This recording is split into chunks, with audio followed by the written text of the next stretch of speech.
ବାହାଘର ଅତି ଜଲ୍ଦିରୁ ଜଲ୍ଦି କରିବା ପାଇଁ, କିନ୍ତୁ ସେ ଦୁଇ ଜଣ ମିଶିକି ମୋ ଝିଅକୁ ରାସ୍ତାର ହଟେଇ ଦେଲେ, ତାକୁ ହତ୍ୟା କରିଦେଇଛନ୍ତି।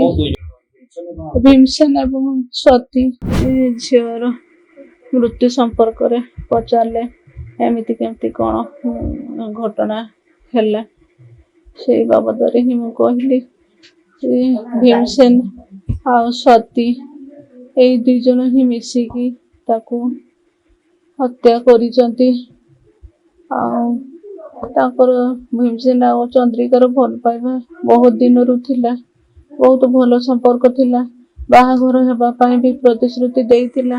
ଆମେ ମା ଝିଅ ବି ଲିଷ୍ଟ କରିଥିଲୁ, ଆଉ ସମସ୍ତ ଜିନିଷ ଯୋଗାଡ଼ କେମିତି କରିବୁ ଏସବୁଥିରେ ଆମେ ତତ୍ପରତା ଥିଲୁ ବାହାଘର ଅତି ଜଲ୍ଦିରୁ ଜଲ୍ଦି କରିବା ପାଇଁ, କିନ୍ତୁ ସେ ଦୁଇ ଜଣ ମିଶିକି ମୋ ଝିଅକୁ ରାସ୍ତାର ହଟେଇ ଦେଲେ, ତାକୁ ହତ୍ୟା କରିଦେଇଛନ୍ତି। ଭୀମସେନ ଏବଂ ସ୍ୱାତି।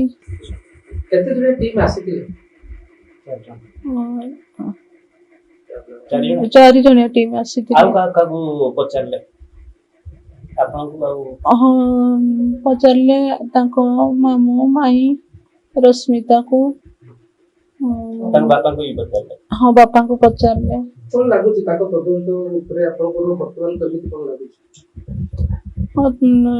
ତଦନ୍ତ ଜୋରଦାର ଚାଲିବ ବୋଲି ମୋର ଆଶା ଅଛି।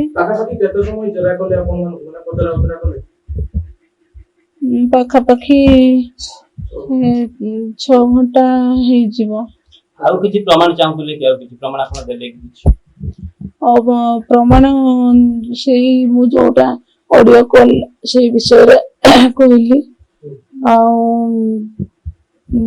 ଯୋଉଟା କି ଆମର ଯୋଉ ହ୍ୱାଟ୍ସଆପ୍ ମେସେଜ ଆଉ ଅନ୍ୟାନ୍ୟ କ'ଣ ଅଛି ସେଇଟା ମୁଁ ବି ଦେଖୁଛି, ଆଉ ଦେଇ ହବ ଭଳିଆ ମନେ ପକେଇକି।